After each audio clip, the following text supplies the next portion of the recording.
The autumn rain hammered against the cracked windows of the old apartment building on Maple Street. Inside Unit 4B, Marcus Webb sat in his worn recliner, staring at nothing in particular. His German Shepherd, Ranger, rested his graying muzzle on Marcus's knee, sensing his friend's restless mood. Marcus was 58 years old, a former firefighter who had served his community for 25 years before. A back injury forced him into early retirement. These days, his world had shrunk to these four walls. His pension checks and Ranger, the retired search and rescue dog he'd adopted 3 years ago. "Just you and me, boy," Marcus whispered, scratching behind Ranger's ears. "Just you and me." Outside, the November wind howled through the streets, carrying with it the scent of distant wood smoke and fallen leaves. Marcus closed his eyes, remembering better days when he had purpose, when alarm bells meant something, when he was needed. Ranger's ears suddenly perked up. A low growl rumbled from his chest. "What is it, boy?" The dog stood, his body tense, nose working the air. Then Marcus smelled it too. Smoke. Not the pleasant aroma from a fireplace, but the acrid, dangerous kind that made his heart race with old instincts. He pushed himself up from the chair, ignoring the protest in his lower back, and moved to the door. Opening it, he was met with a wall of gray smoke filling the hallway. Somewhere below, he could hear the crackle of flames. "Fire," he breathed. "Ranger, come."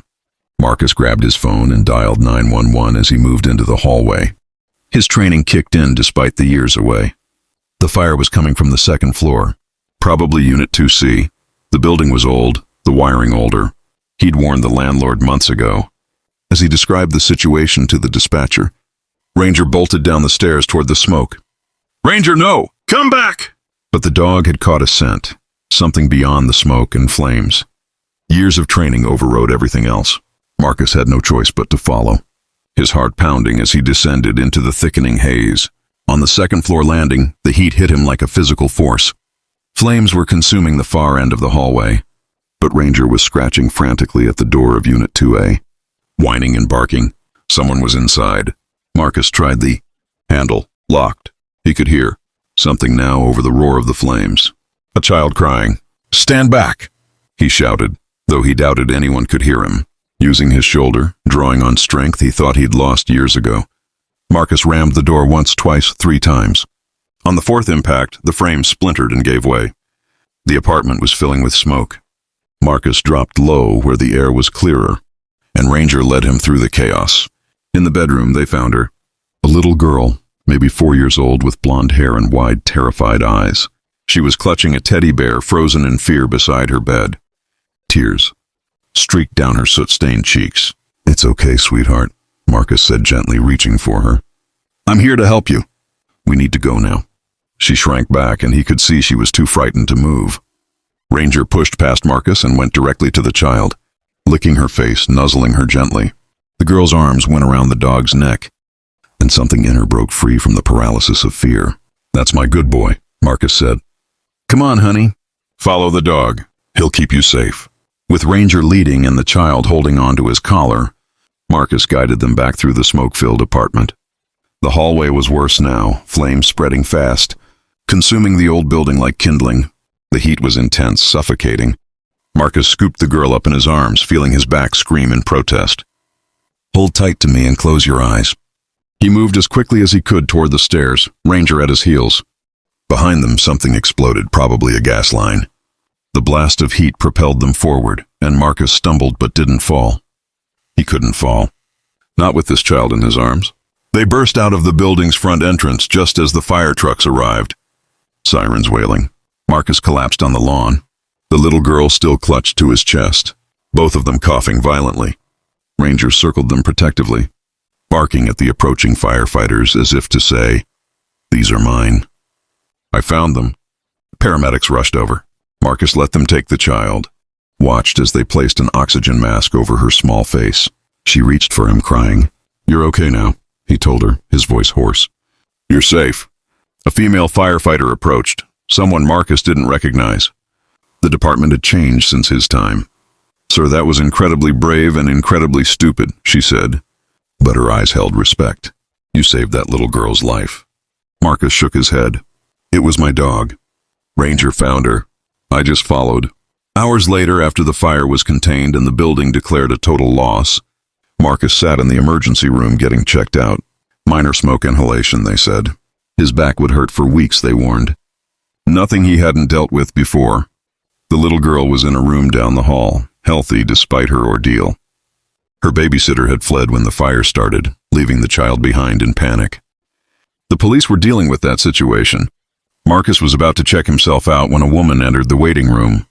She was in her mid-40s, wearing an expensive business suit despite the late hour, her dark hair pulled back, her face a mixture of exhaustion and barely controlled emotion. "Are you Marcus Webb?" she asked. "Yes, ma'am. I'm Catherine Reynolds. You saved my daughter, Emma." Marcus stood, suddenly feeling self-conscious in his smoke-stained clothes. "I'm just glad she's okay." Catherine's composure cracked.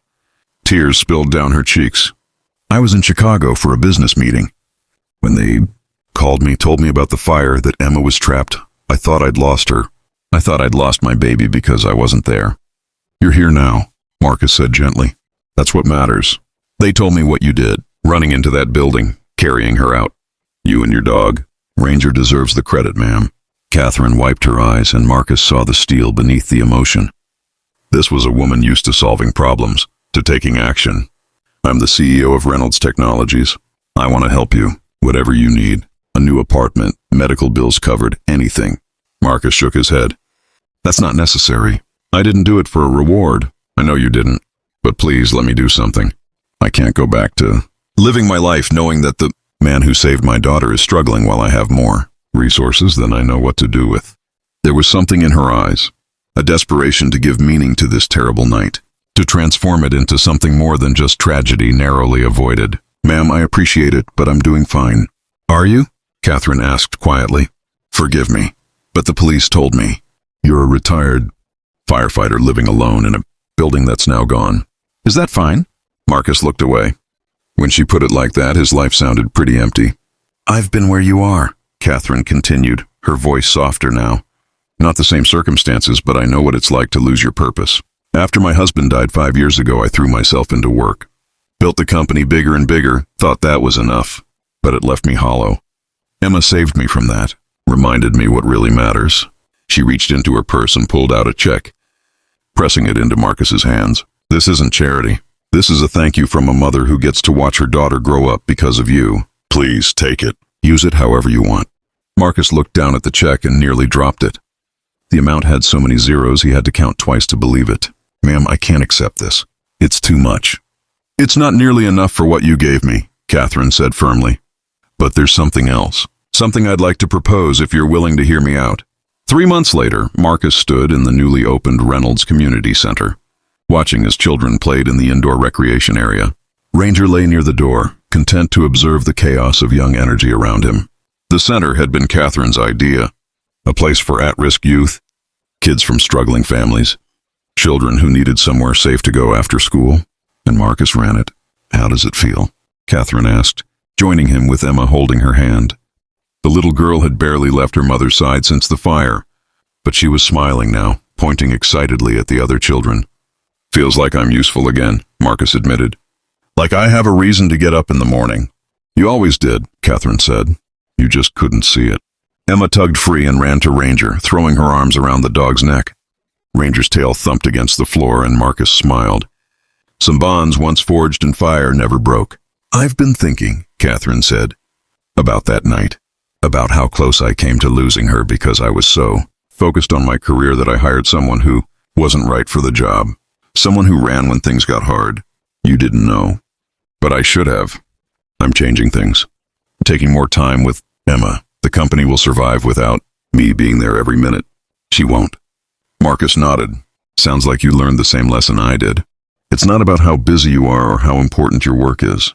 It's about being there for the moments that matter." "Exactly." Catherine watched her daughter laugh with pure joy. "You gave me the chance to have those moments. I'll spend the rest of my life being grateful." As the afternoon sun streamed through the windows, Marcus realized something profound. He'd spent 3 years thinking his life was over, that his best days were behind him. But that night, running into the flames, following his faithful dog, carrying a frightened child to safety, he'd found something he thought he'd lost forever. Purpose, connection, hope.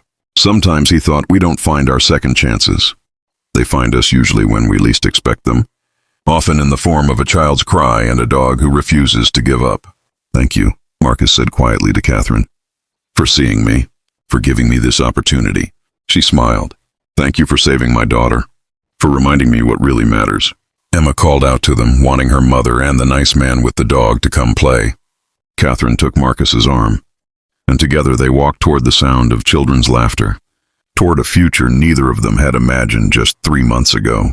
Ranger trotted beside them, his work done, his family whole. If this story touched your heart, please like, share, and subscribe for more stories about kindness, second chances, and the unexpected ways life brings us exactly what we need. Leave a comment below telling us about a time someone showed you kindness when you needed it most.